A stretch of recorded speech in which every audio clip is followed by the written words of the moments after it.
50, 45. There goes Davis. Oh, my God. Davis is going to run it all the way back. Auburn's going to win the football game. Auburn's going to win the football game. He ran the missed field goal back. He ran it back 109 yards. They're not going to keep him off the field tonight. Holy cow. Oh, my God. Auburn wins. Auburn has won the Iron Bowl.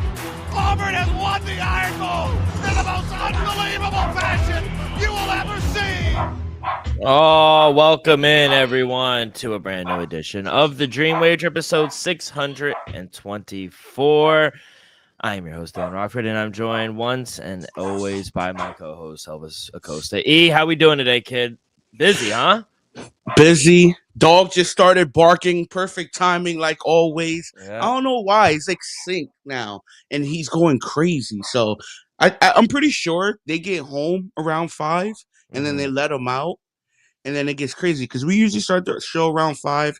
It is what it is. We talked about the Patriots. We're going to talk about the Seattle Seahawks deal. We're just, a little over 4 days away from the big game. I'm tired. I'm not saying I'm tired of being trolled, but, I wear my Patriots gear every day, Dill. And people are starting to, let's just say, freely attack saying Seattle, Seattle, Seattle. Just know, when the world is on Seattle, that might be a dangerous play, Dill. That might be a dangerous play. You're done talking. You just want to play the game. Yeah, I'm officially done talking. All I keep hearing, especially like this week now with work. Oh, Seattle this, Seattle that. Sammy Lee this, Sammy Lee that. Drake may ain't this, Drake may ain't that. I said, when does this become a thing? When does this become a thing? So I just can't wait for the game. I'm tired of the noise. Let's get into it, Dill. Yeah, it seems like the whole world is on Seattle, and maybe I for love good it. reason, maybe not. We'll see. That's why they play the game, kid. But we got a lot to talk about. We got a little football to talk about. Big NBA trade deadline. We'll talk about the major moves that were announced. Like you said, we'll talk about all Seattle Seahawks props today. Got a great interview with CT tomorrow that's going to drop either Friday or Saturday for our Super Bowl episode. We got some NBA games tonight. We got a huge slate, really good slate in college today. I got about 8 or 9 plays, so I'll drop that a little later on in the show. But kid, we will start in the NFL, and it's going global still. They're making their return to Madrid, Spain. They're going to play a regular season game at the home of Real Madrid at Bernabeu Stadium. So it's a multi-year partnership. It's good because on the same day, they also announced that the Saints are going to be the home team for the first ever game in Paris, France, come 2026. So, and then a few hours later, the NFL also announced they're going to make their return to Mexico City to play regular season games for the next 3 years, starting next year in 2026. So it's going global. I don't like it, but it is what it is. Dill, I'm gonna be honest. I think it's good for the sport. I think the international games you are mostly majority of the time sold out bangers. The crowd are into it. They're chanting. They're doing their own thing, and not for nothing, the games actually be pretty damn good. So if the games overseas are gonna be key matchups, I love it. I love it for the sport. Expand it. Shit, get a division overseas. Why not? And Dill, I know you might hate this, but it's gonna happen. Sooner or later, there's gonna be games in Saudi Arabia. So eventually we're gonna even expand it a little more. So I hope maybe in the 2030s we have a international division. Maybe Jacksonville, because there's no reason why there's like 3-4 teams in Florida. Maybe Jacksonville go somewhere. Jets. Maybe the Jets. Mm-hmm. We'll see. So it may be 2 expansion teams. Who knows? So I'm all for growing the game, and I don't mind, because let's be honest, some of the international games that we had this season, some were good, some were kind of irrelevant. We could sleep through the first half, and we really wouldn't miss anything. I don't want to get to a place where meaningful football is played overseas or a playoff game. I don't even want to say Super Bowl. That's ours. But that's the way it's going. I don't know we'll ever get that far, Dill, but I definitely believe having 3 to 4 games a season overseas. I think that's good for the sport. Is it Mexico City? Is it going to be France? Is it going to be Brazil? So me, I like it. Germany. Why not expand it around? Maybe one day go to China. Maybe one day go to Wow. Japan. Yeah, why not? I- If the stadium is going to get Because it's an filled up, American sport. baseball's an American sport, Yeah, that's why it's played here and Canada. That's and it's it. played everywhere in the world. So The big leagues is where. no, absolutely the NFL in the United States of America. But why not? Have games everywhere played. Why not? If it's gonna be a sold out Mhm. game, fans are gonna show up. Media is gonna show up. It's gonna be profitable. Both teams gets exposures. That's gonna be good for the league. Yeah. Yeah, no, you're right. I Trust agree. me, I don't want to wake up at 4 a.m. to watch a game in China, Yeah. but I think it'll be beneficial for the sport. In 2026, next year, there's going to be 8 overseas games: Madrid, Spain; Munich, Germany; Rio de Janeiro, Brazil. We got London, the 3 games. That's 6. Paris, I just said, and then Melbourne in Australia. Eventually, you will get a full regular season of overseas games. I Terrible. wouldn't be. No, I I really wouldn't. believe so. No, I wouldn't be surprised. Let's just say 10 years from now, every team has overseas game. I'm Yeah. fine with every team just having one overseas games. That's 16 games. Yeah. I'm not bad with As that. long as I don't mind. I don't mind growing the game. Cool. Get all the fans you want. Get all the money. It's the money pit. I don't mind that. Just We no should have a meaning. game in Canada. They should put the Pro Bowl in overseas. That's what they should do. Yeah, not for nothing. The Pro Bowl overseas, that might be a good idea. But that's the thing. Just no Super Bowl. That's all I ask. Oh no, no playoff games, no Super Bowl. No, that's out of hand. But you talk about, I could see it going there. I could see them saying, "Hey, wild card weekend in Brazil."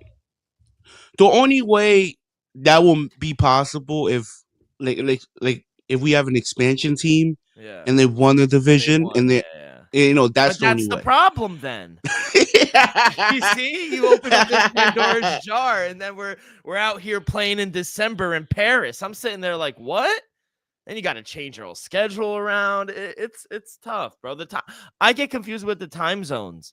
Let alone now I got to change the 6-7 hours in advance. So it's tough, but yeah, we are getting to that stage where we're gonna have so many games. We got 8 fucking games overseas next season. So very interesting. But I did want to say that off the top of the show. Speaking of the Rams, talking about them playing in Melbourne, there was all this talk about, oh, maybe, Matthew Stafford, is he going to retire? If he retires, what does Sean McVay have left? Doesn't matter. Rams signed him and Les Snead to contract extensions, him and the GM. So they're going to be there for the next few years, regardless of what happens with Matthew Stafford this upcoming year or so.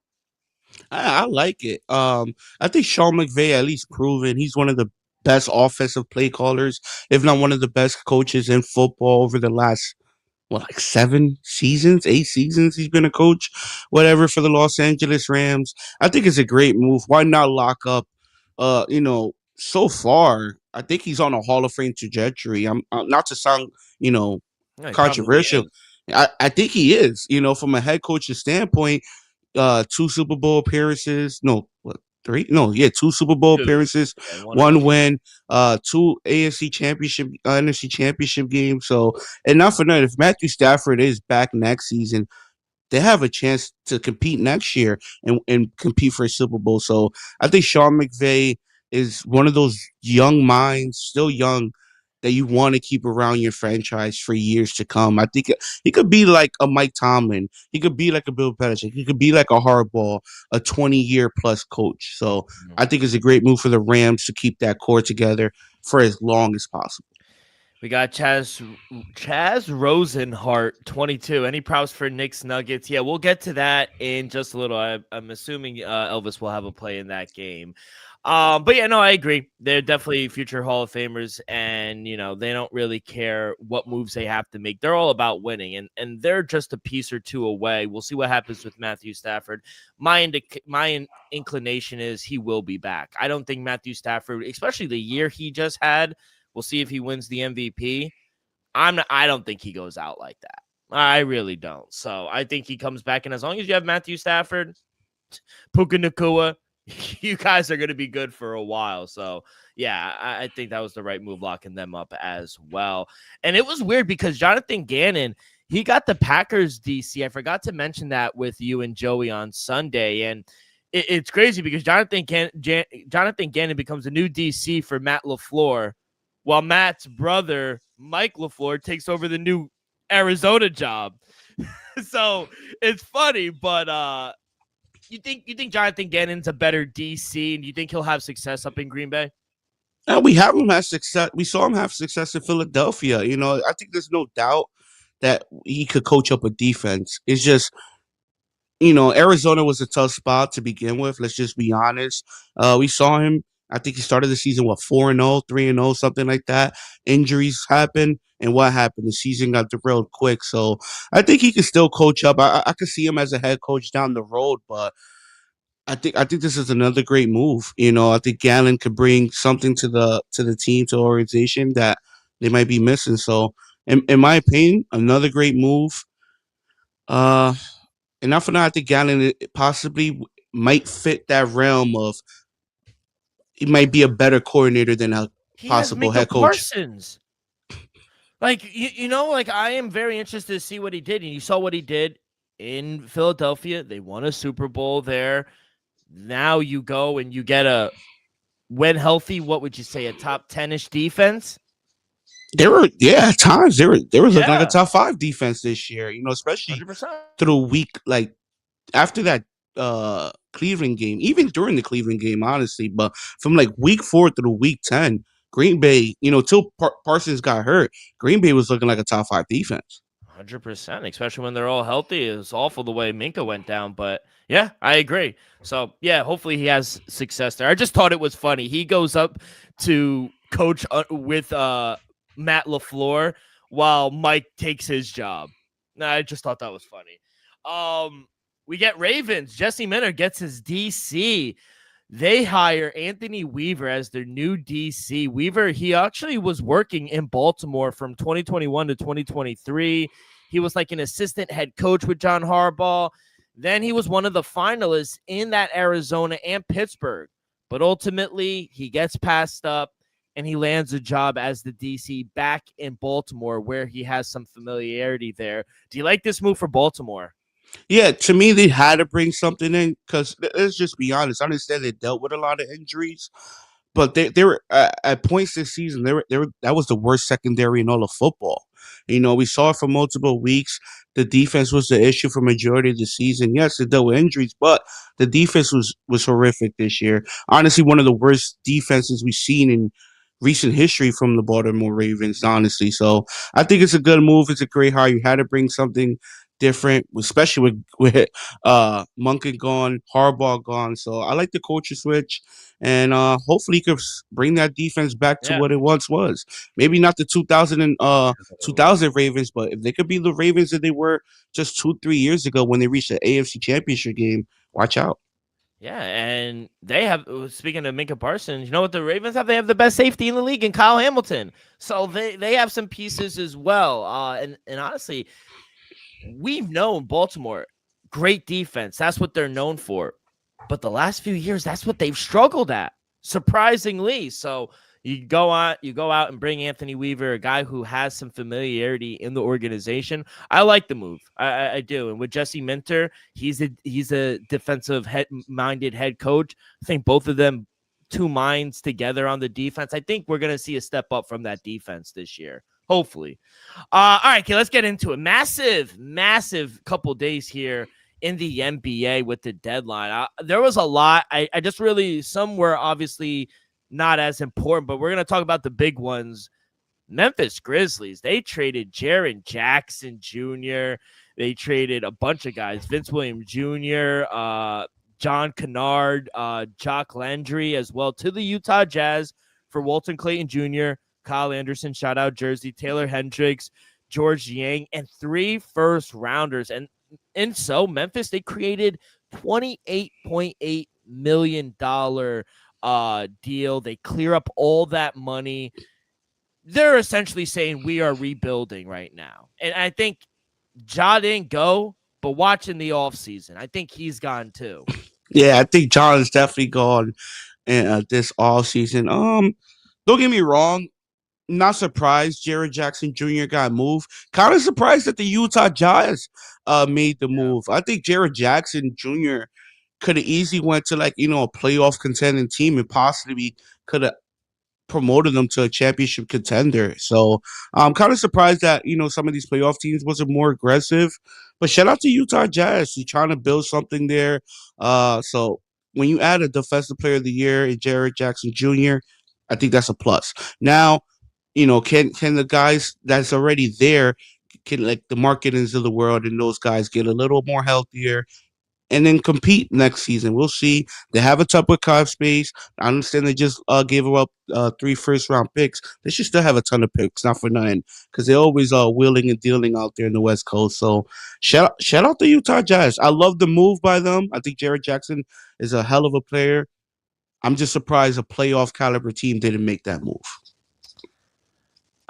I guess I'm biased here. I really don't think Jared Jackson is that good. I really, dude, for the money that they're paying him. Oh, okay, you can make that case because I feel the same way about OG Anunoby. He's sure damn a good player, but is he worth the price? I'm not sure about that. You can make the case for Jared Jackson Jr., but you gotta at least respect the fact he is a defensive player of the year. He's always in contention for it. Rebound. He is undersized for his position. I agree with that. I think it's a C for the Jazz. I think it's an A for Memphis. No. For what Memphis is trying to do right now, amazing. Clearing up cash space, 3 future first-round picks. It's great for rebuilding. Yeah, and you still have Josh, so you have a chance to clear up upwards of $50+ million towards next season cap, and a chance to get maybe 6. 5+ first-round picks for these next upcoming seasons. So to me, I love what Memphis is doing. Like I said, I'm just kind of I'm just a little higher on Jared Jackson Jr. than you are, which is fine. Like I said, I'm just kind of surprised a playoff caliber team didn't make that push. Yeah, no, I agree. I just think, like you said, he's 6'10" forward, and the Memphis Grizzlies got 3 firsts for a guy who can't rebound, and I don't like the contract either. He's a great defender. He's an all-NBA defender. I will always give you that. But, bro, he's not that good of a player in for the contract. But I love what they're doing. Walter Clayton Jr. is a hell of a guy, and you get 3 first-round picks. Massive, phenomenal return in a rebuild of what they're trying to do. So I do like that. Chicago, Minnesota, Detroit, they've agreed on a multiple team deal. It's going to send Jaden Ivey and Mike Conley Jr. to Chicago, and Kevin Huerter and Dario Saric to Detroit. Detroit's also going to get a 2026 first-round pick swap for Minnesota. Yeah, for me, kid, this one was pretty simple. Chicago, they get Conley and Jaden Ivey. That's good. I think Jaden Ivey is a really good player. Pistons get Saric, Huerter, and a first. I like that for Detroit. Timberwolves, they never have to pay Mike Conley again. Yeah. Never. They just want to get under that contract. Shout out Michael Conley. To me, he's a legend. Got a huge deal a couple years ago for the Minnesota Timberwolves. They definitely regret it now. To me, I think the Detroit Pistons won this trade maybe by a mile. I think they added key depth, another key role player in Huerter. So I like the move for the Detroit Pistons. Kind of wish it would have made more of a splash because I think you would even admit I think the Pistons are the biggest threat to the Knicks and the Cleveland Cavaliers in the Eastern Conference right now. They're really good and they're really well coached. So I think this is a great move. Added a depth piece.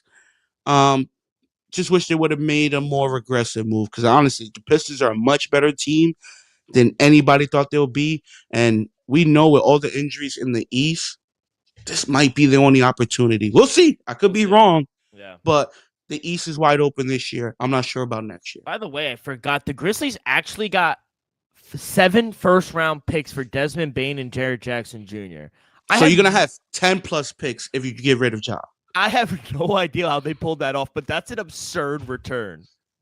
That's crazy to me. Yeah, that's wild. A smaller one. Bulls are trading Nikola Vucevic and a second-round pick for Boston for Anthony Simons and a second-round pick. Boston gets their center. But I actually like Anthony Simons. I think he's a really good player. I think it took a little longer than I think Boston wanted to kind of develop there. But Anthony Simons is a really good player. Yeah, I think Simons is really good. We saw what he was able to do in Portland. Yeah, the Celtics do have their center, but Are you not high on Vooch? I like Vooch. Don't get me wrong. I like him a lot, but me personally, I like Simon's upside more. I think 4 years from now, I think Simon could be an all-star caliber player, and Vucevic will be on the downside of his career. Hopefully, I'm wrong, but I think Simons has the potential to be an all-star caliber player. I don't know if Vucevic got any all-star caliber seasons left. I think this one was really surprising, and I didn't see it coming, but you know what? It actually doesn't surprise me. James Harden won it out, and they traded him to Cleveland for Darius Garland and a second-round pick. Say what you want about James Harden, him maybe being the problem, him always jumping ships or whatnot, but I'll say this about James Harden. I think he has a top 5 basketball IQ in the game. I think no doubt. I think it is so hard what he is able to do. Him, Chris Paul, Bron, Draymond, Luka, maybe I'm missing one, but I would say those guys, they have the best. The game slows down for them, and you see it in James Harden the way he plays. Maybe not in the postseason, but he is a generational talent. He's going to be a Hall of Famer. And now reports are saying they're going to go after LeBron for his last year. Spidey, James, and now Bron. Maybe they're cooking something up. I don't like this if I'm a Knicks fan.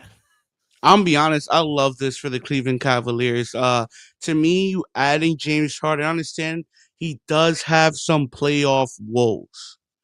We understand that, people. I know James Harden might give you a 7-4 in 2 games, but he will give you a 40 piece as well. And I think that's what the Cleveland Cavaliers is missing. Someone that could constantly bring up the ball and make the right decision alongside of Donovan Mitchell. Because what we've been seeing the past 2 postseasons from Darius Garland is injuries still. He's not been able to stay on the court when it matters the most. Come playoff time, James Harden, he's gonna be on the court. Yes, he might not give you 24, 10, and 6 come playoff time, but he's going to average around 17 to 18 points. He's going to still be around 8 to 10 assists. So if I'm the Cleveland Cavaliers, I love that move today. I think James Harden, we saw it even with the sports book. Cleveland Cavaliers are, I think, plus 2,000 to win it all. As of right now, well, I don't know what the number is at the moment, but last night it was at plus 1,200. So the books are saying James Harden was a huge upgrade, and I agree with it. So great move by the Cleveland Cavaliers. If they're able to get LeBron this offseason, I think they even live next season. Like I said earlier, the East is wide open. The Cavs see the opportunity. The window just cracked a little bit open for this season. We saw what they were able to do the last 2 seasons, being a number 1 seed and everything. Now with the East being wide open with all these injuries, can you outlast Orlando? Can you beat the Knicks at the Garden? And can you take care of the young Detroit Pistons team? If you could do those 3, I think the Cleveland Cavaliers have what it takes to win it all. I want to say something. I want to tell you a little story about James Harden. Obviously drafted by OKC, playing with Russell Westbrook, playing with Kevin Durant. Oh, getting to the championship, being sixth man of the year, then going to Houston. Getting a fresh start. He comes out and says he'll be a Rocket for life. Okay, things don't go his way. Then he goes to you. He goes over to Brooklyn. Nets owner Joe Tassi says James Harden wants to retire in Brooklyn. No, things don't work out there. Then he goes to Philadelphia. James Harden wants to retire a 76er, he said. Then it doesn't work in 76ers. Then he goes, you know what? I like the West Coast. Let me go to the Clippers. James Harden, when he went over, he wanted to finish his career with the Clippers. Now he's in Cleveland. I am waiting for him to say he wants to retire as a Cavalier. Kid, there's no doubt, and I don't think you'd have to be a fool to say he's a bad player, but he might be a locker room cancer. Two things could be true. Maybe James Harden's the problem. I don't know if he's the problem. I think James Harden has been one of the best point guards of this generation. I think he's at least proven he's one of the greatest scorers of all time. I know some people might disagree with that, but what he was able to do in Houston is no denying it. The man averaged damn near 50 points for about 2 months. So can you win with James Harden? Clear, to be honest, that is yet to be proven that you can. It's no denying that. You can't be delusional. But do I believe you can? Absolutely. Do I think with James Harden, Donovan Mitchell, Evan Mobley, Jared Allen, and company, do they have enough with this injury-riddled East to represent the Eastern Conference and possibly have a chance to knock off one of these teams in the West? Damn right I do. So do I think they're better today than they were, let's just say 3 days ago with Darius Garland? Yes, I do. Yeah. So I think the key is going to be James Harden playoff performance. We know he's going to be there. Unlike we're not know for sure, and Darius Garland is going to play every playoff game. I can honestly say for certain I think James Harden will play every playoff game. Wow. Are we going to see James Harden that tends to fold under the light, fold under the pressure in those big games, game 6, game 7s? Or are we going to see the James Harden we saw in Philadelphia when he was averaging 40 points a game, 35 points a game without Joel Embiid? Which version are we going to see from James Harden? Because I guarantee, Dill, if he gives you, let's just say 22, 10, and 6, Cavs are going to the finals.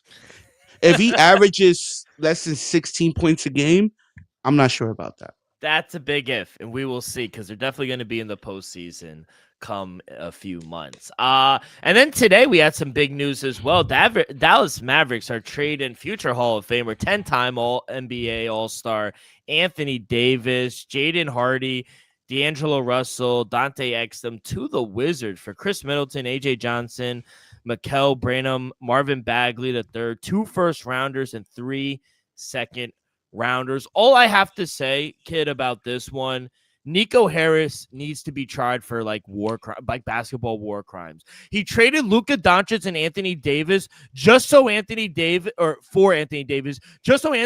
could get traded 12 months later. What the fuck? That's so stupid. Shout out Trae Young and Anthony Davis. If he could stay healthy, that's a nice little pick and pocket they got in the nation's capital. I'll say that, but I feel bad for the Mavs. They're run awful. Yeah, you got to look at it from the perspective. Basically, you traded away Luka Doncic for the trade package they got today. Yeah. You got to look at it from that perspective. From that angle, that's a horrible trade. Yeah. Let's just be honest. I think the Wizards won this trade. Don't get me wrong. How many prime years Anthony Davis have left healthy? That's a question to be answered. But there's no doubt when healthy, Anthony Davis is a top 10 player. He's one of the best two-way players in the league, one of the best centers, or power forward and all of the NBA. So I love the move by the Wizards. Don't get me wrong. If Anthony Davis, Trey Young, and company can be healthy next season, I'm not saying watch out, but I think they're a playoff team at least.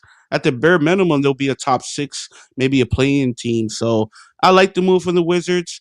But from the front office standpoint, this might be the worst 12 months. Honestly, no, I'm lying. You did land Cooper Flag, but that had nothing to do with the Had front nothing office. to do with you. You And, got lucky. you got lucky. So if it wasn't for I think 0.9% chance of landing the first overall pick, if it wasn't for that, I would make the case the Dallas Mavericks have the worst 12 months in NBA history. But they don't. They don't. So And Cooper Flag's been balling. You got to admit. yeah, three straight losses, but he's averaging like 37 points a game in those losses. So I love what I'm seeing from Cooper Flag. It just sucks that we never going to see Anthony Davis, Cooper Flag, or Kyrie Irving play in the court. The rich keep getting richer. 76ers trade very talented Jared McCann to the OKC Thunder for 2026 first-round pick and 3 second-round picks. 76ers are rebuilding, but OKC, I mean, it didn't matter. They have so many fucking picks. They could just give them away at this point. So Rich kept keep getting richer, kid. That's my assessment on this one. Yeah, I understand Jared McCain hasn't really planned out this season, but going back to his rookie year before he got injured, he was a spotlight. He was averaging around 20 points a game. He was the favorite to win the rookie of the year. People forget about that. He got hurt. That all went out the window, so the potential was there. There's no doubt the potential is there. To me, this is a maybe not a home run, but a great move by the Oklahoma City Thunder because the upside is there. I think Jared McCain has a lot of potential when he's healthy. If he could get healthy, it's not like they're gonna ask a ton of minutes from him. If he could just come in and be a good role player for this OKC team, that's a dangerous added piece for a late first round pick and a couple third round picks. And then last major one outside Alonzo being traded and then being waived, and now he's a free agent. So yeah, because I disrespect that. See, I already knew he was. Stop disrespecting Alonzo. See, people, Dylan. I'm not gonna say stinks. If he was good, why would they waive him? Elvis, you know ball. I know you're a Alonzo fan, but let's be honest. The Ball brothers aren't good. LaMelo can ball. Let me ask you a question. Is CP3 good? He's a Hall of Famer. He was waived multiple times. Yeah, and he's getting traded, and they don't even they're not even asking him to report to the camp. But he's put in time. Lonzo, he's a second overall pick, though. He got derailed by injuries. Come on, let's just be honest. He's doing commercials for Prize Picks. Getting a bag. Yeah. What's the saying? Huh. You need dual income nowadays, and he's 100%. Doing just that. Yeah, but the last one I really want to mention, and shout out the Hornets because I like this move. Bulls are sending Colby White and Mike Conley Jr. to Charlotte for Colin Sexton, 3 first-rounders, and Usama Dang. But I was looking. Hornets to win the Southeast Division is at plus 1,400.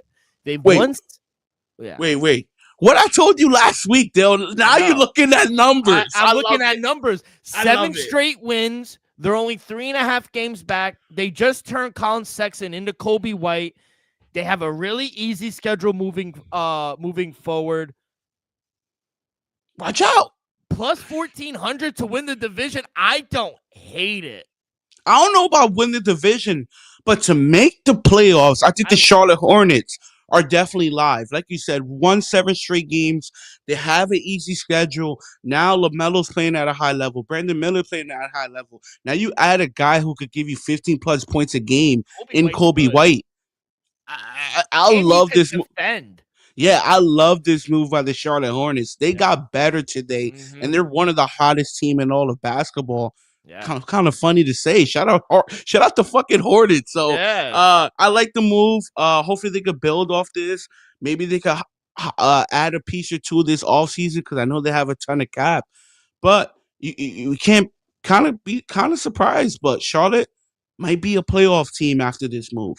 I will honestly take a ticket. Charlotte to make the play-in, Charlotte to make the playoffs. After losing to the Warriors, they went out on the road in Mile High and beat the Nuggets. They beat the Cavs. They beat the Magic, the Wizards, 76ers, the Grizzlies, the Mavericks, and then they beat the Pelicans and the Spurs. They play. Four of them are playoff teams. That's what I'm saying. And they're putting up 100+ points. They put up 111 on the Spurs. They put up 123 on the Mavericks. They put up 130 on the Philly. The rookie shooting over 40% from the 3-point line. Let me give you their next couple games. Tomorrow they play Houston in Houston. Tough game, but it's winnable. Then they play Atlanta, which they should win.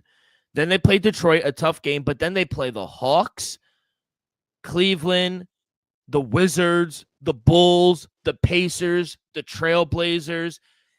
They got a couple easy wins there, kid. I'm telling you, they're live. I love it, though. I love it. Shout out to Charlotte Hornets for making moves, being on a 7-game win streak. And like I said, they're live. They're live to make the playoffs. 100%. Wow. Who would have thought the Charlotte entertaining ball. Yeah, entertaining good. ball. And I love the announcer. The announcer would be great come playoff time. Yeah. See, that's a type of move that I say, like you said, they got better. Mm-hmm. So I love it. All right, let's get into these plays. But before we do that, let's talk about Prize Picks, the best way to research all your player props. Elvis and I have been using Props.Cash for 2 years now, and it's helped us find an edge in several player prop markets on the web or in the Props.Cash app. You get quick visual data on player trends, matchup history, and recent performance across every major sport. Clean, reliable stats that make it easy to spot value. Plans start at just $19.99 a month. And right now, you can get 25% off your first month with code DREAM25. That is DREAM25. So download the app, not now, but right now, and sign up with the monthly subscription. Use code DREAM25 and you'll be paying just $14.99 your first month. Level up today with your prop research today at Props.Cash. Okay, let's go into it. Seattle Seahawks. I was very interested in looking at these numbers here, kid. And we'll start with Sam Darnold in the passing game. Maybe even look towards his rush. Who knows? But Sam Darnold, what are we thinking here from Sammy D? Still, I hate to be that guy. I just hate to be that guy. But the numbers don't lie. Dylan, I know you're a number guy. Yes. I know you appreciate this. Mm-hmm. At 228.5, let me ask you a question. Mm-hmm. When do you think the last time the Patriots defense gave up over 228 yards passing? What week? Playoff? Probably week 11, week 10. Week 10, Baker Mayfield. Yep, week 10. See, I knew that. Pretty damn good, right? How many times this year did this defense let up more than 228 yards passing? Twice. 5 times all season. Easy schedule. Mm-hmm. And one of the times was Geno Smith. Shout out Geno. That was before the team got turned around. Mm-hmm. You know, that was week 1. We haven't let up this number in over 2 months. Honestly, you can make the case almost 3 months now, still. To me, it's going to be hard. Don't get me wrong. I think Sammy D is very capable. But in the biggest game of his career, against arguably the hottest defense in football with the New England Patriots, who have 8 turnovers coming into this game, I think it's just going to be hard for Sammy D to go over this number. Don't get me wrong. He's very capable of doing it. That offense is playing at a very high level. But the Patriots only let up this number 5 times all season long. I think it's going to be a tough day for Sammy D. I will lean the under. I'm so tempted to hit the under at minus 112, though, because I do think both numbers are a little high for either quarterback. Mm-hmm. I'm so tempted to hit the under 228.5. I just gave you the reasons why we haven't let up this number since week 10, Baker Mayfield. By the way, are you surprised, real quick on the spread? Are you surprised it's still at 4.5, or do you expect any change? Because I talked to you about a week ago and you said, hey, it might go up. I think it still might go up. I think we gotta wait for like the public. The last 48 hours, I think you'll really start Yeah. to see movement. Yeah. So I'll say Friday night, whatever the line is Saturday morning. I think that's gonna be the line. So uh I don't expect it to go down. I say the lowest it'll go is 4. I don't expect it to hit 3.5. I Mm-hmm. would say 4, but if I had a bet on it, it would either stay 4.5 or the Patriots to get up to +5. All right. Let me get Sam Darnold over 5.5 rushing yards. It's at -110. And the more Sam Darnold rolls out to his right or left, the more he likes to take free scrambles for a few yards. And we've also seen Sam Darnold run the ball a lot more in the second half of the season than he did in the first half. In fact, 25 of his 38 rush attempts, which is around like 66%, have come in the second half of the season from the past 10 games. So some of those attempts are kneels, but if we remove those, 19 of his 25 rushes, 76% are coming second half of the season. So I even like over 2.5 rush attempts. That's at +107. So, like you said, if game script is how we see they are favorites, even some kneel downs, they're going to get us over that as well. So I like over 5.5 rushing yards for Sam Darnold. That's -110. I also like Sam Darnold over 2.5 rush attempts. You could get that at plus money as well. So yeah, give me Sam Darnold, all the rushing props. I like both quarterbacks to do the rushing yards as well. Yeah. Drake May's a little high. It's at It's a little high. 37.5, but we saw him 2 out of the 3 games in the playoffs go for what? I think 40 plus rushing yards. He did it against the Chargers. He saw it in the AFC Championship game Mm-hmm. as well. He was honestly better with his legs than his arms. Let's just be honest. So don't get me wrong, I think Sammy D at least proven he can do damage with his legs. I understand he might not be the fastest guy in the world, but he's mobile. He can move now. Yeah. Let's go receiving yards. Now, obviously, JSN is the big time guy. He is the wide receiver one. He's the highest by a mile. His is at 93.5. But you also got a guy like Cooper Kupp, AJ Barner, Rashid Shaheed, Kenneth Walker out of the backfield. They like to dump it there. What are we feeling here for receiving yards for Seattle? I'm a realist. I think Christian Gonzalez is arguably a top 3 corner in all of football, but I think he has his hands full with JSN. 93.5, it is a high number. There's no doubt about it. But I'm gonna name 3 guys in the Super Bowl who I would just be like, you know what, they'll go over the mark. One of them is JSN, is Puka Nakua, and I'm gonna go Jamar Chase. I think 93.5 for any of those guys in the big game. It's just a low number. So I think Jason is live to go for over 100 plus yards.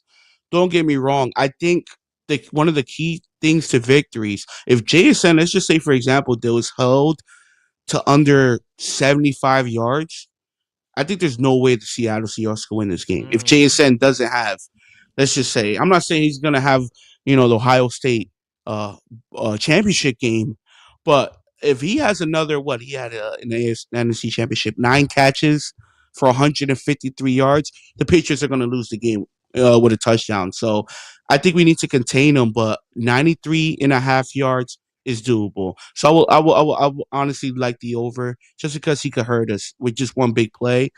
But one play I really like, I just don't love the odds. To me, this one you add to a parlay.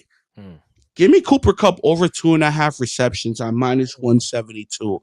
I love this play. I'm surprised. Don't get me wrong. Even if it was if you could get like alternate +3 receptions, I think Cooper Kupp is going to have at least 3 plus 4 receptions. He's been to the Super Bowl. I think Sammy D is going to get him involved just because he knows that's like a safe target.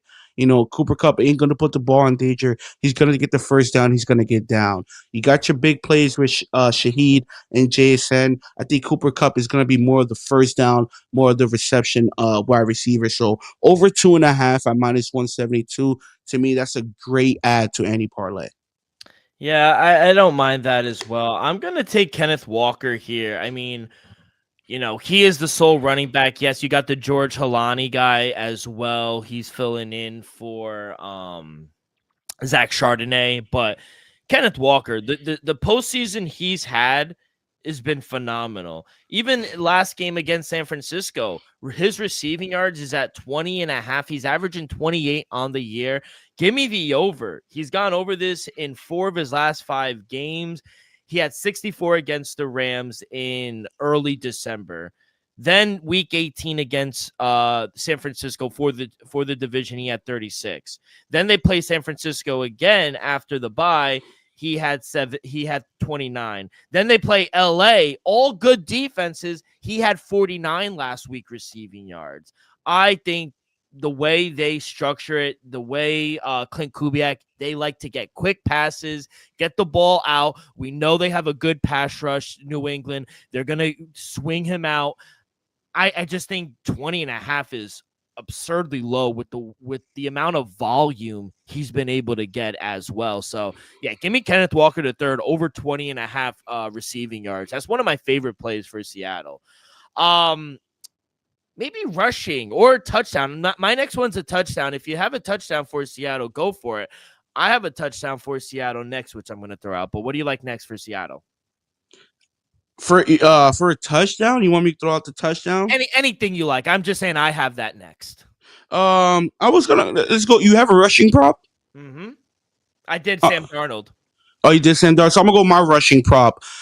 The New England Patriots have a top 3 rushing attack. When Milton Williams is in the starting lineup, we gave up less than 60, I think 63 rushing yards a game. Give me under 73 and a half with Kenneth Walker the third. I think that's going to be one of our main reasons we possibly win this game. If we're able to slow down the run and force Sammy D on 3rd and longs, that's the recipe for success. That's the key to victory. Slow down the run, force 3rd and longs, have Sammy D beat you with his arms. I don't want Kenneth Walker to run over the field. I'm going to be honest, I think it's going to be a hard task for him to do so. Seattle offensive line is pretty damn good, but it's not great. Our defensive line are monsters, though, with Milton, Tunga, Baymore up the middle. I think it's going to be a tough time for Kenneth Walker the third. So give me under 73 and a half. I think this number, don't get me wrong, Kenneth Walker had a great season, over 1,000 yards, but I think the New England Patriots defense has proven throughout this playoff, you're just not going to be able to run on that defense. Give me under 73 and a half with Kenneth Walker the third. Give me a touchdown score. I'm going to do not a long shot, but you're getting plus 255 with A.J. Barner, the tight end for Seattle. I really like Barner to score a touchdown. He gets the tush push when they're down low in the 1 or 2 yard line. He's the push sneaker for that offense. And on the season, Barner has 12 sneak carries. Darnold has 5. It's also worth noting that Darnold's sneak carries have been more frequent in the second half of the season, which I just said earlier on. But, that 3rd and goal from the 1 yard line, you think you're going to put it in the 6'6", 251-pound guy in the tight end, right? So I like him to get in. The Patriots, they have one of the worst goal-to-goal defenses in football, but, they really don't have to do it because they avoid red zone drive because, they're great. They're great defense. And I think the Seahawks, they're a really good offense, and I think they're going to be a tougher challenge. I think they're going to get down into the red zone, and we'll see. We'll see how it all plays out, but I'm interested in Seattle's team total overs as well. Even like their, I think their total points is 24 and a half. I think they score 4 touchdowns. So I don't know. I expect Seattle to, when they're down there, I expect them to score, not 3 points. I expect them to score 7 points. So I'm going to take A.J. Barner because I think they're going to get down there, and I don't think they're going to put it in Sam Darnold's hands. I think they're going to put it in A.J. Barner. So, yeah, plus 255, I think A.J. Barner is worth a little sprinkle. Yo, I love that play, and I'm going to just add another reason on top to yours. We saw it throughout the season when Kenneth Walker or Sammy D leads them down the field, Zach Chardonnay comes in. When it's go to go at the 1 yard line, we saw it multiple times. Trust me, I had A.J. Barner in one of my fantasy teams. He's gonna get the tush push at the goal line. So Dill, I love that play. That were one of my leans as well. Anytime touchdown. Right now it's at plus 240, but shop Okay. around, get that plus 255 like Dylan. Dill, I might regret saying this, Uh-oh. but I think it's a juicy play because I think he at least proven it. We saw him open up the back to back plays by Shaheed. We saw him with the kick return against the 49ers start the game. We saw him with the big play against the Rams, almost took that first reception, 50 something yards for a touchdown. Give me Rashid Shaheed. First touchdown at plus 1,800. I think if there's going to be the first touchdown of the game, I think Shaheed is live for it. I'm surprised he's at plus 1,800. We saw him, like I said, in the division round, ran the kick back to open up the game. So he could do it with a punt or a kick return. And then we saw Sammy D in that offense. They're not shy taking a big shot on the first series of the game to Shaheed. He done it multiple times this season. He done it multiple times in New Orleans. I wouldn't be surprised they try to burn his first series. Give me Raheem Shaheed. First touchdown at plus 1,800. I love it. A little long shot. Other ones I like for Seattle. I took JSN anytime touchdown minus 110. I think that's a very good one as well. I took a little sprinkle on Rashid Shaheed. Speaking of him, over 22.5 receiving yards. Even if he gets 2 to 3 catches, he's a deep threat guy. He just needs one. He just needs one, and I think we get there. So over 22.5, I like as well. Receiving yards. Back to JSN, over 6.5 receptions. Little chalky at minus 142, but they're just gonna. He just creates so much space, and the scheme that Clint Kubiak forms, he's gonna get open eventually. So over 6.5, I like as well. And not for nothing, you could make the case if he doesn't go over that mark, they're most likely going to lose the game. I think you need a big game from JSN. You need a type of game what we saw in the NFC Championship game from JSN. Not for nothing. I know you hate hearing this, but it's the fact. The New England Patriots has been the hottest defense this playoff run. We forced the most turnovers. So who's going to beat us on the outside? It has to be JSN because I don't think the running game going to be able to do it. It's yet to happen. We yet to see our wide receivers to really put it on us. So I think if there's a first, it's gonna be JSN. Yeah. By the way, I know I said I like the receiving yards as well over for Kenneth Walker to the third. Even the guy George Halani over 1.5 receptions. It's a small number. Kenneth Walker's not going to be in there every play. Yeah, he's not going to be there 40 downs. And the Pats do such a good job at containing the run, but they are vulnerable through the air. They allow the 5th most receptions to running backs, 84 during the regular season. And, I just think that bodes well for both receivers in George Halani and in Kenneth Walker. So, and he's obviously seen an increase in snaps since Zach Charbonnet tore his ACL. So I think he'll get plenty of reps in the passing downs, and he's a better pass blocker than Kenneth Walker as well. He had 3 catches on 4 targets for 27 yards in the conference championship 2 weeks ago. So over 1.5 catches at minus 120. I like both. I like both running backs to get the receiving yards and reception. So that's all I got, kid. A little more than the Patriots. Obviously, you could tell which way I'm leaning. But any more for Seattle for you? Yeah, I know I told you I leaned the under a lot for Sammy D's passing under 228.5. Mm-hmm. But give me Sammy D with a completion of 40 plus yards at plus 130. I think they could make one big play. It could be a screen. It could be Jason, over the middle, break a tackle, or it could, like I said, Shaheed on a deep ball, first drive of the series. I think Sammy D has at least one 40-yard completion. So give me one 40-yard plus completion at plus 130. And Dill, I'm going to throw another stat at you, Dill. I know you love the numbers. Do you know who led the NFL in turnovers this year? Seattle. No, which quarterback? Oh, Sam Darnold. With 20. Mm-hmm. Do you know Sam Darnold, I keep saying daughter. Sam Darnold has yet to go 3 straight games without an interception this season? Yeah. He hasn't went 3 straight games all season long without throwing an interception. He led the league in turnovers this season. And the division round, he didn't have throw an interception or have a turnover.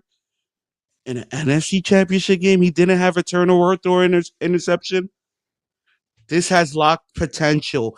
Give me Sammy D. Anytime interception at minus 128. Once again, people, numbers don't lie. Dylan loves the numbers, so I know he's a little nervous about what I'm saying. Sammy D all season never went 3 straight games without throwing an interception. He led the NFL in turnovers with 20, more than Geno Smith, more than Tua. Ask Dylan how much he has respect for those 2 guys I just named. And you're also going against the defense who forced the most turnovers this playoff run.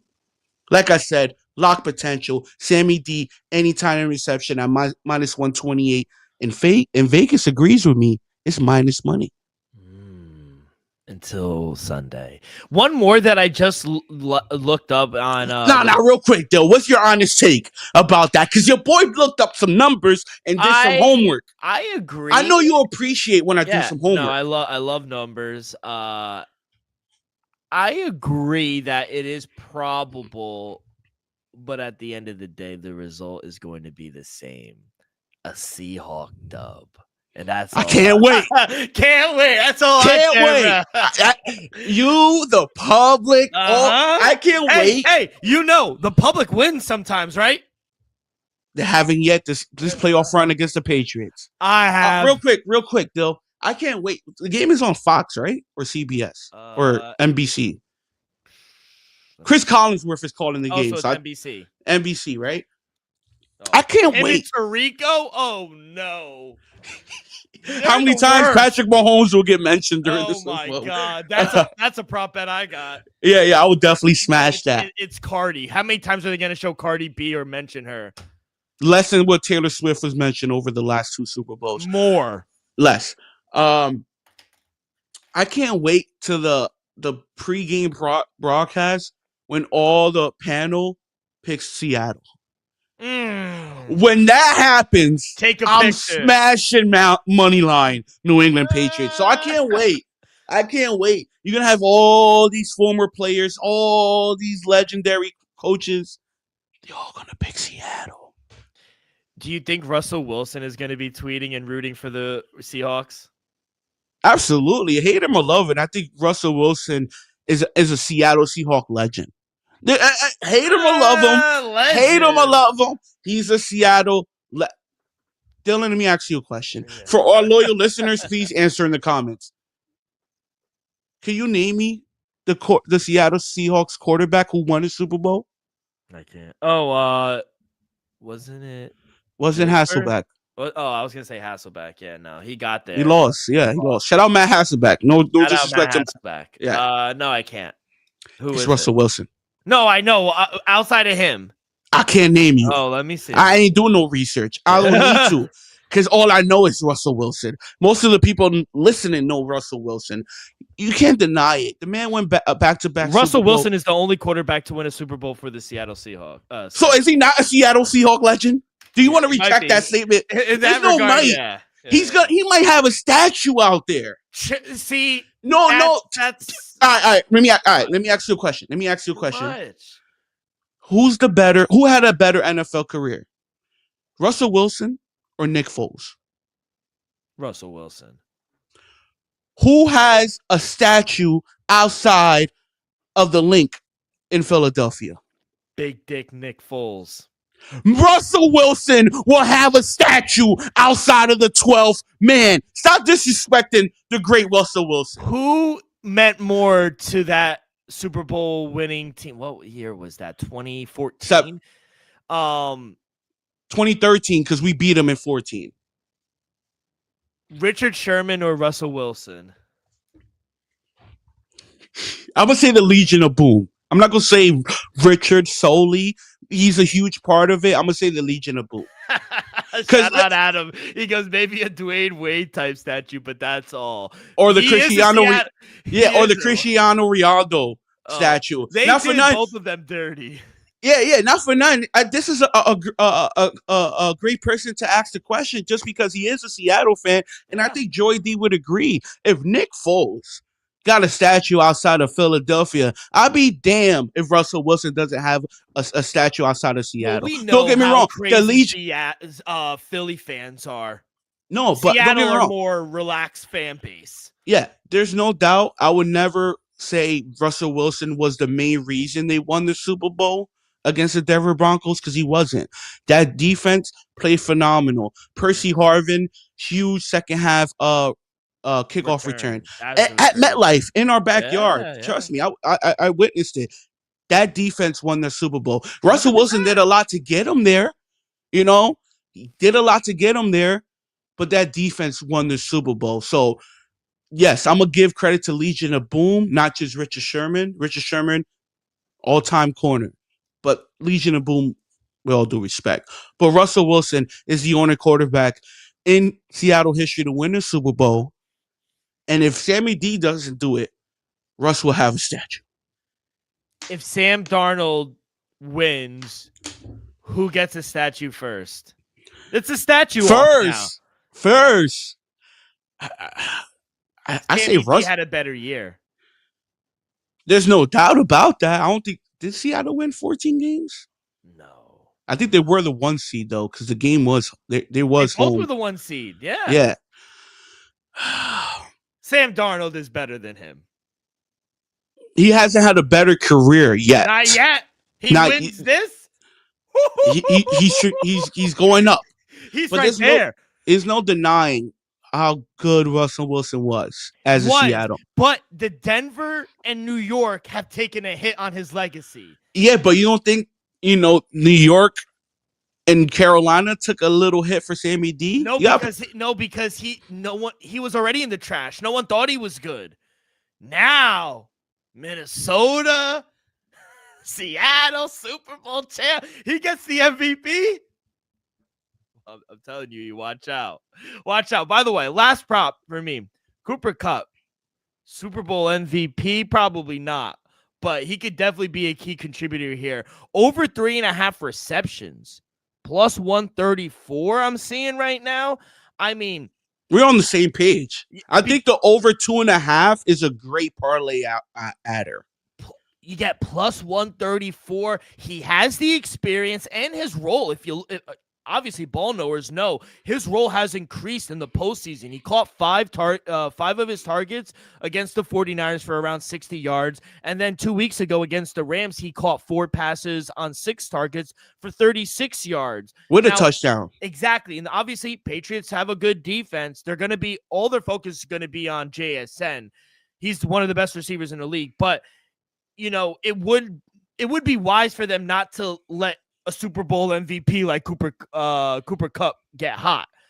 And I think Sam Darnold's great. He gets the ball out quick and he has experience. And I just think, he could get 4 catches for 40 yards. That's not a lot for him. So I don't know. I think 3.5 at plus 134. I think that's a good number. I remember you saying it and I wanted to look at it. I was like, I don't want to pay 170, but 3.5 at plus 134. Yeah, that's what I'm saying. Like, I didn't want to get the 3.5 at plus money. I wish it was like, 3+ receptions at like minus 110. I would have hammered that. Like I said, I think 2.5, even Dylan's 3.5 reception. I think there's no way Cooper Kupp is not. I'm not gonna say heavily involved, but he has to be part of the scheme for them to win this game. Yeah, I agree. All right, kid. Yep, and now all of our bets will be in our next episode for Super Bowl 60 in the Bay Area. Before we get to our picks for tonight, a quick word from our sponsor, brought to you each and every episode by Viva Tequila Seltzer, the most refreshing hard seltzer on the market, hands down. Is no wonder why Viva was voted #1 hard seltzer in the world by San Francisco World Spirit Competition.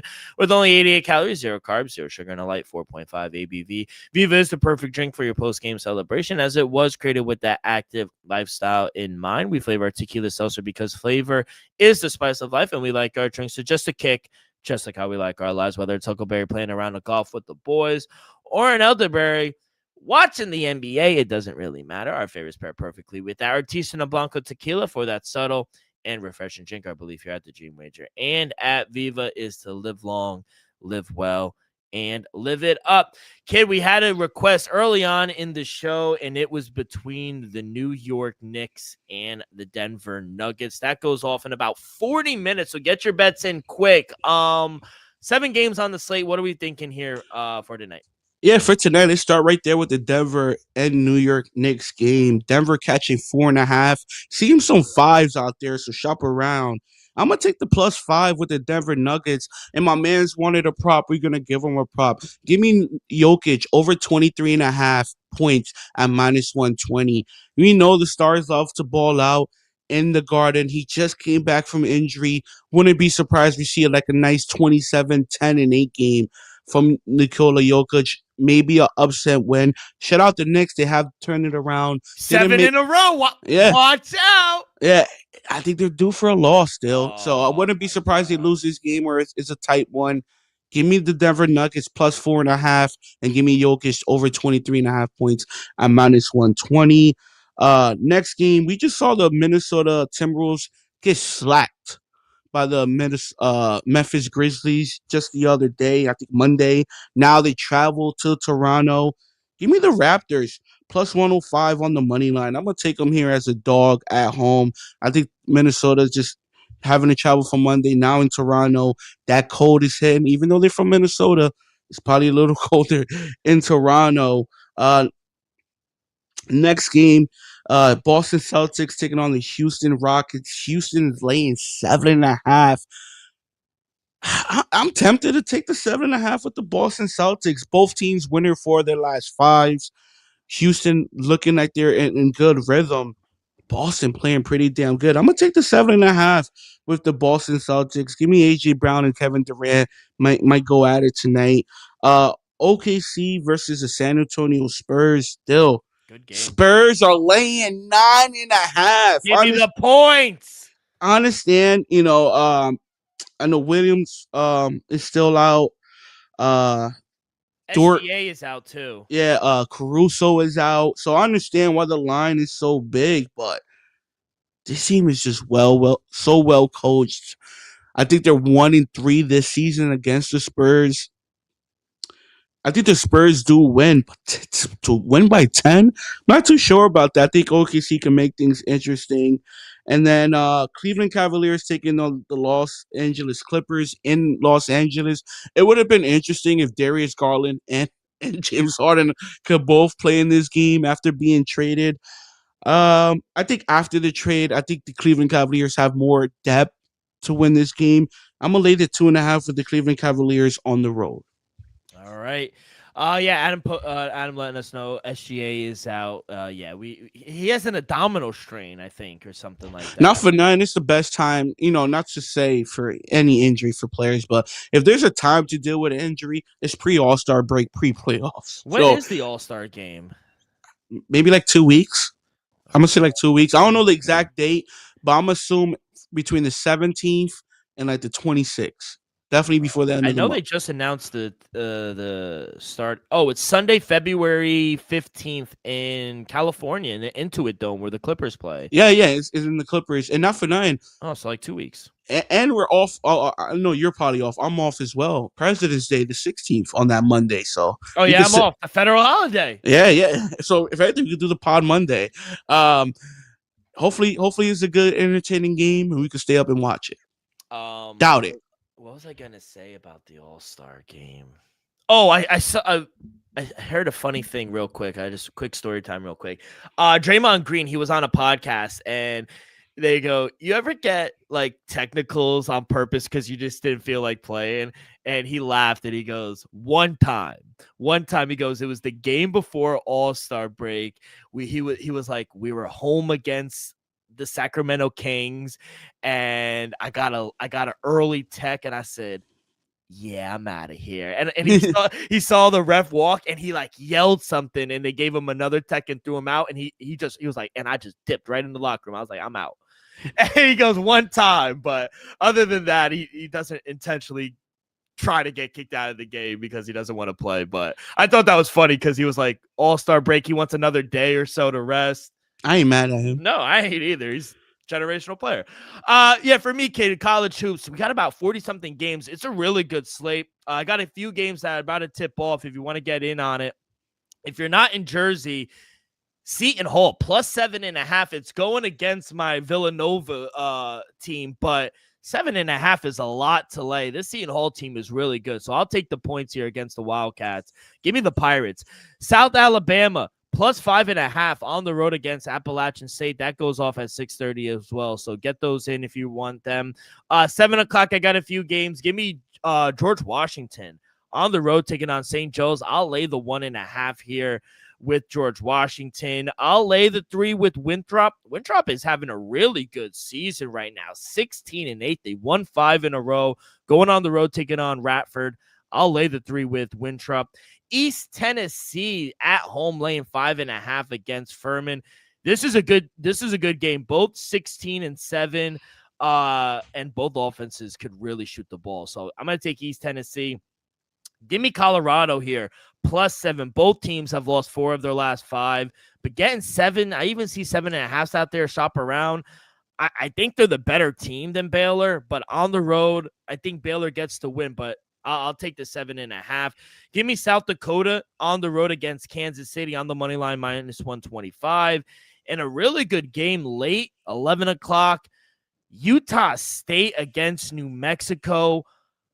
Short on the books, minus 1.5 for New Mexico, but I think the wrong team is favored. Give me the Utah State Aggies. I'll take them on the money line. I had a nice little boost on one of my sports books, so I got plus 147, but right now I see plus 115, plus 120.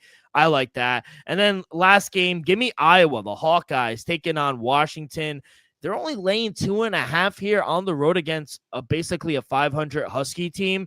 Iowa's a great team. They defend. They play a slow-tempo game. Only laying 2.5. I'll take the Hawkeyes here, minus 105. And that's going to do it, kid. Anything else before we get up out of here? For tomorrow's slate, not too many lines out yet, but the Brooklyn Nets are catching 11.5 points against the Orlando Magic in Orlando. I understand the Brooklyn Nets ain't really that good, but 11.5 points Orlando's laying? Come on now. Give me the plus 11.5 with the Brooklyn Nets. I understand we just got blown out by like 30 against the Lakers yesterday, but give me the 11.5 with the Brooklyn Nets at Orlando. I love it. All right, kid. Well, next time we see each other, we got all of our I've got a whole notebook. All the bets, all the novelty, all the prop bets, spread, total. We got a great interview with CT coming up as well. Joey will be with us as well. So make sure you guys are locked and loaded. There's not going to be any college, any hockey, any NBA. It is strictly a Super Bowl show, our next episode. So make sure you guys come back. Enjoy the games up until then. Good luck on all your bets, and we will see you guys later. Peace.